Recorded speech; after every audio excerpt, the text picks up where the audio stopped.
Hello everyone, welcome back again to proxy Gyan. मैं आपका educator, आपका दोस्त सैयद शाहबाज फिर से स्वागत करता हूं हमारे यूट्यूब चैनल प्रॉक्सी ज्ञान में। आज का जो हमारा टॉपिक है वो साइंस एंड टेक्नोलॉजी यानी स्पेस मिशन को लेकर रिलेटेड रहेगा, क्योंकि जब यूरोपियन स्पेस एजेंसी और जापानी स्पेस एजेंसी ने मेरक्यूरी को एक बीपी कोलंबो के नाम की एक सैटेलाइट को छोड़ा था, तो उसने आज पहली बार फर्स्ट इमेजेस ऑफ मेरक्यूरी को रिलीज़ किया है दोस्तों। तो चलिए देखते हैं कि क्या क्या हम लोगों को फाइंडिंग्स पता चली है इसके ज़रिए से, और ये बीपी कोलंबो स्पेस एयरक्राफ्ट कब छोड़ा गया था, इसकी हिस्ट्री के बारे में हम जानेंगे, जो कि एग्जामिनेशन पॉइंट ऑफ व्यू से वेरी इंपॉर्टेंट है। और इन फोटोग्राफ से हम क्या पता लगा सकते हैं ये भी इस स्टडी में बताया गया है। तो विदाउट एनी डिले आज का लेक्चर हम शुरू करते हैं। शुरू करने से पहले मैं आपको एक छोटा सा अपडेट देना चाहता हूँ, उसके बाद हम हमारे लेक्चर को स्टार्ट कर देंगे दोस्तों। हाय, दिस इज वेरोनिका। अब आप मेरे साथ one on one zoom session book कर सकते हैं कॉम्पिटिटिव एग्जाम काउंसलिंग के लिए। जिस तरह आपके बहुत सवाल रहते हैं कि कॉम्पिटिटिव एग्जाम्स के लिए क्या ऑप्शनल लिया जाए, आंसर राइटिंग कैसे किया जाए, उसके लिए मैं आपको काउंसलिंग दूंगी आपके पर्सनल स्ट्रेंथ्स और वीकनेस पे based. So see you there only on proxygyan.com। Thank you. तो जैसे कि आप सभी लोगों ने देखा, हमारे जो एक्सपर्ट एजुकेटर है वेरोनिका जी, उनके ज़रिए से आपको एग्जामिनेशन काउंसलिंग दी जाएगी। आप हमारा वेबसाइट www.proxygyan.com पे विज़िट कीजिए, सारी जानकारी आपको मिल जाएगी और कई सारे मेंबरशिप प्लान भी आप एनरोल कर सकते हैं। और इस चैनल को ज़्यादा से ज़्यादा लाइक कीजिएगा, शेयर कीजिएगा, सब्सक्राइब कीजिएगा, ताकि हम लोगों को भी मोटिवेशन मिले और आपके सामने जो है interesting topic, interesting current affairs up to date आपके सामने हम ला सकें। तो लेट्स स्टार्ट। तो जैसा मैंने आपको कहा कि यूरोपियन और जापानीज़ के जो स्पेस एजेंसी हैं, उन्होंने मिलकर बीपी कोलंबो स्पेस एयरक्राफ्ट को लॉन्च किया था थ्रू एरियन 5 रॉकेट। तो उसने अपने पहले इमेजेस को रिलीज़ किया है दोस्तों, फर्स्ट इमेजेस ऑफ मेरक्यूरी। आप सभी लोग जानते हैं Mercury is the nearest planet to the sun, right. तो जैसे कि आप इमेज पे देख पा रहे हैं, this is the images which is released through the BP Colombo space aircraft. और ये जो इमेजेस हैं ऑलमोस्ट 3 ईयर्स के बाद हमको देखने को मिले हैं, क्योंकि ये जो मिशन है जब लॉन्च किया गया था 3 साल पहले, and it is completely unmanned mission. याद रख लीजिएगा, it is unmanned mission which was launched by Ariane 5 rocket. तो फ्रेंच में एरियन 5 रॉकेट के ज़रिए से इसको लॉन्च किया गया था 3 साल पहले, okay. But as a spacecraft arrived on the night side of the planet, तो कंडीशंस उतने हमारे पास अप्रोप्रिएट नहीं थे कि हम उसको इमेजेस को कैप्चर कर सकें, because at the time the altitude of 199 kilometres था और it was very closest from about 1000 kilometres. तो उतना आसान नहीं था कि हम लोगों को इमेजेस कैप्चर करने के लिए। But now finally they have release the first images of Mercury, and this reason जो अभी हम लोगों के सामने इमेजेस निकल कर आए हैं, that reason shows a part of Mercury northern hemisphere. दोस्तों याद रख लीजिएगा, मेरक्यूरी का जो नॉर्दर्न हेमिस्फीयर है उससे उसके रिगार्डिंग इसके इमेजेस में हम लोग को देखने को मिले हैं, which including the large craters and area flooded by lava. कई billion of years of ago पहले वो जो एरिया है लावा से एकदम भरा पड़ा हुआ था, फ्लड हो चुका था लावा से। इस तरह से हम लोगों को इमेजेस देख के पता चला है, क्योंकि ऑलमोस्ट ये जो इमेजेस है वो नॉर्दर्न हेमिस्फीयर के हैं, अभी सदर्न हेमिस्फीयर के हमारे पास इमेजेस कोई आया नहीं है, okay. And this fly by, देखिए फ्लाई बाय का मकसद ये है, it's nothing but it's a path of the space craft, okay. So वो किस तरह से मूव हो रहा है, किस तरह से अपने ट्रैजेक्टरी में मूव हो रहा है, उसको हम फ्लाई बाय कहते हैं। And the fly bye was flawless from the space craft point of view, और एक इंक्रेडिबल व्यू है जो अभी तक साइंटिस्ट को देखने को मिला है, ऐसा कहते हैं हमारे एल्सा मोंटागन, जो कि ऑपरेशन मैनेजर है इस मिशन के।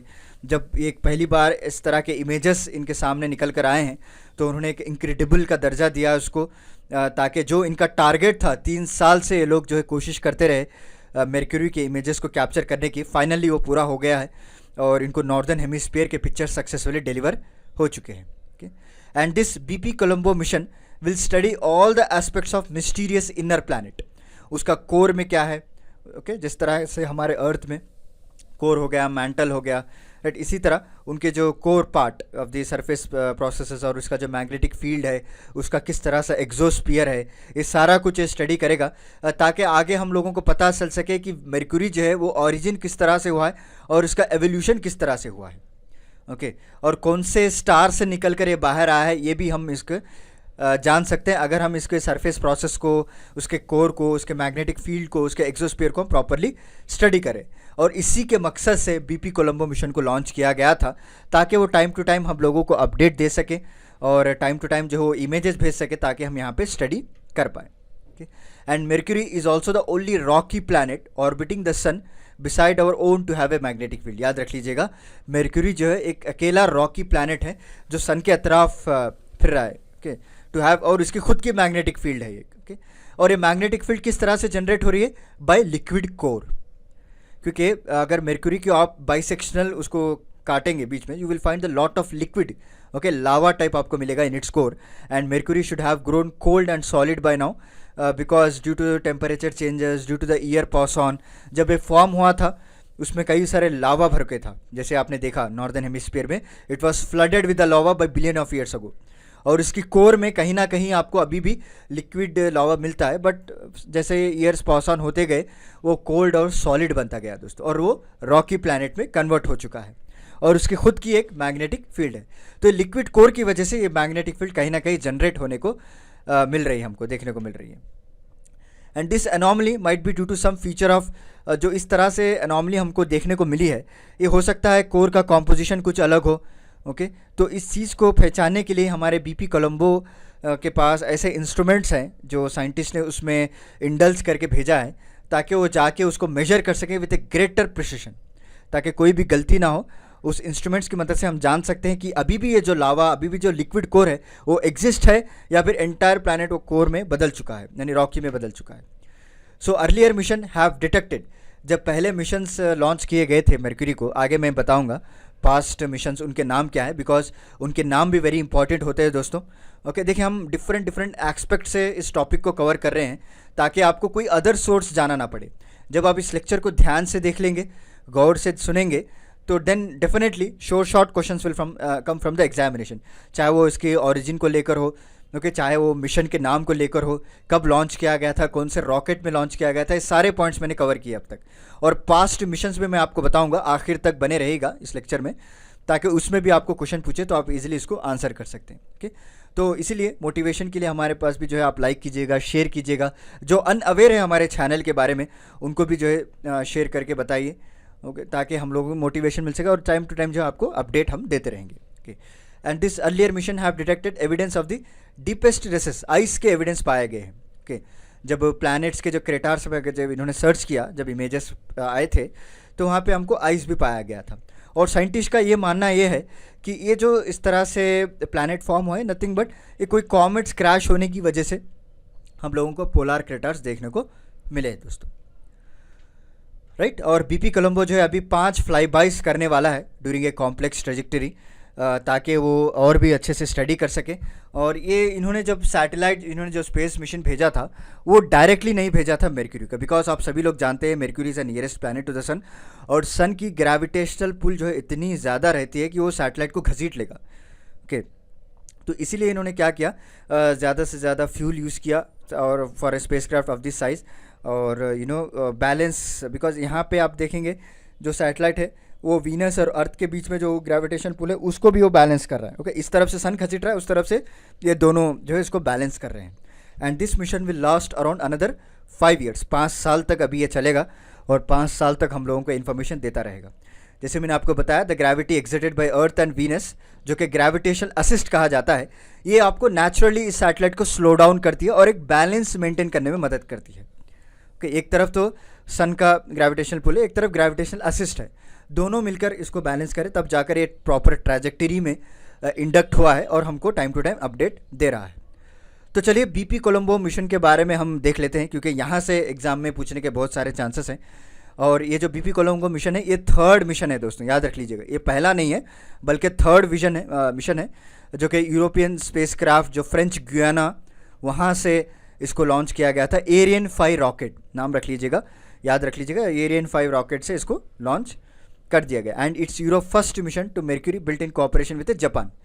हाँ, अगर मेर्क्यूरी में अगर मिशन की बात करें तो इट्स ए 3rd मिशन, अगर कोऑपरेशन की बात करें तो ये पहला मिशन होता है, ओके। डोंट कंफ्यूज, आपको एग्जामिनर यहाँ पे कंफ्यूज कर सकता है। अगर यूरोप स्पेस एजेंसी ने जापानी स्पेस एजेंसी के साथ पहली बार कोऑपरेट करके इस मेर्क्यूरी मिशन को निकाला गया है। बट एनी हाउ, इससे पहले कई सारे मिशन जा चुके हैं मेर्क्यूरी के, बट इंडिविजुअली किए गए हों नासा के द्वारा, right. And this Europe's Mercury planetary orbiter जो MPO हम कहते हैं, और जापान्स मेर्क्यूरी मैग्नेटोस्फेरिक ऑर्बिटर जो MMO कहते हैं, ये दोनों ये जो है इंस्ट्रूमेंट्स को क्लब करके इसमें इंडल्ज करके इसको भेजा गया है। इनके अलग अलग रोल होते हैं दोस्तों, हैव ए डिफरेंट रोल्स क्या होते हैं ये देख लेते हैं। चलिए, जब भी BP कोलंबो मिशन जो है रीच हो जाएगा, प्रॉपर ट्रैजेक्टरी वो पकड़ लेगा, तो ये स्पेसक्राफ्ट जो है इसमें 2 स्पेसक्राफ्ट इन्होंने इंडल्ज किया है, एक प्लानिटरी ऑर्बिटर, दूसरा मैग्नेटोस्फेरिक ऑर्बिटर। और जो यूरोपियन स्पेस एजेंसी का ये कहना है कि वहाँ के जो टेम्परेचर है 350 degree Celsius during year long mission में रहता है, which is closest to the sun, बहुत ही ज़्यादा टेम्परेचर रहता है। तो उसको टैकल करने के लिए इन्होंने 2 स्पेसक्राफ्ट को भेजे हैं। जब भी ये जाके अराइव हो जाएगा तो 2 प्रोब्स को भी रिलीज़ करेगा। याद रख लीजिएगा, स्पेसक्राफ्ट अलग है, प्रोब्स अलग है। यहाँ पे भी मैं आपको क्लियर कर देता हूँ, the BP Colombo mission includes 2 spacecraft, that is different, and 2 probes. Probes का मतलब क्या है, जो वहाँ पे इन्वेस्टिगेट करेंगे, जहाँ पे लैंड करके इन्वेस्टिगेट करेंगे। अगर कुछ सैम्पल्स लेना है, अगर कुछ इमेजेस लेना है, तो हम उसको प्रोब्स कहते हैं। ओके, प्रोबिंग का मतलब क्या है, इन्वेस्टिगेटिंग, पूछना किसी को, इस तरह से आप याद रख सकते हैं। ओके, सो 2 प्रोब्स, उसका नाम है बेपी और Mio, that will independently investigate the surface. जैसे मैंने आपको बताया, सरफेस को इन्वेस्टिगेट किया जाएगा, और मेर्क्यूरी की कितनी मैग्नेटिक फील्ड है उसको भी ये लोग मेजर करेंगे दोस्तों। ओके, ये एक न्यूली टेक्नोलॉजी से डेवलप किया गया है by using electron ion thrusters. इतना टेक्निकली आपको जानने की ज़रूरत नहीं है, बस आप याद रख लीजिए कि इसके 2 प्रोब्स होते हैं, उसका नाम क्या है। ओके, और BP कोलंबो का नाम किस साइंटिस्ट पे रखा गया था, एक इटालियन साइंटिस्ट है, इनका नाम है ग्यूसेपे। ओके, ग्यूसेपे एक साइंटिस्ट है इटालियन, उनके ग्यूसेपे BP था, तो उन्हीं के नाम पे इसको रखा गया है। ओके, एंड दिस MMO जो जापान का एक पार्ट है, make it's priority on study of the planets magnetic field. Okay, जैसे हमने देखा, अभी यहाँ पे आपको बताता हूँ स्लाइड पे, देखिए दिस इज़ नहीं यहाँ पे, या this is MPO Mercury planetary orbiter और MMO। तो जापान का MMO जो है वो पहले लैंड किया जाएगा, और वो मैग्नेटिक फील्ड को स्टडी करेगा, उसके बिहेवियर को, उसके इंटरैक्शन को, सोलर विंड से किस तरह से चेंज हो रहा है, राइट, और क्या क्या पार्टिकल्स हिट हो रहे हैं मेर्क्यूरी को, सारा कुछ MMO के द्वारा स्टडी किया जाएगा। Okay, and the wind which interacts with Mercury और very dangerous and very supertenuous atmosphere. Okay, वो एटम्स को चीर के रख देगा, because it was very powerful. So this is the past mission to the Mercury. जैसे मैंने आपको कहा कि अलग अलग मिशंस लॉन्च किए गए थे नासा के द्वारा। पहला नाम है मेरिनार 10, ये भी एक नासा का फ्लाई बाय मिशन है टू वीनस एंड मेर्क्यूरी। 1973 में इसको लॉन्च किया गया था दोस्तों। और उसके बाद मैसेंजर है, जो मेर्क्यूरी में स्पेसिफिकली मेर्क्यूरी के लिए लॉन्च किया गया था इसको 2004 में। और ये तीसरा मिशन है BP कोलंबो, जो ESA और JAXA के कोऑपरेशन के बीच में ये लोग लॉन्च किया है। इस नेम्स को भी अच्छे से याद रख लीजिएगा, क्योंकि डायरेक्टली आपको क्वेश्चंस में पूछ सकते हैं। So this is about today's lecture दोस्तों। उम्मीद करता हूँ आपको आज का मेरा लेक्चर पसंद आया होगा। तो चलिए, मिलता हूँ मैं आपको अगले लेक्चर के साथ, कुछ इंटरेस्टिंग टॉपिक के साथ। तब तक के लिए धन्यवाद दोस्तों।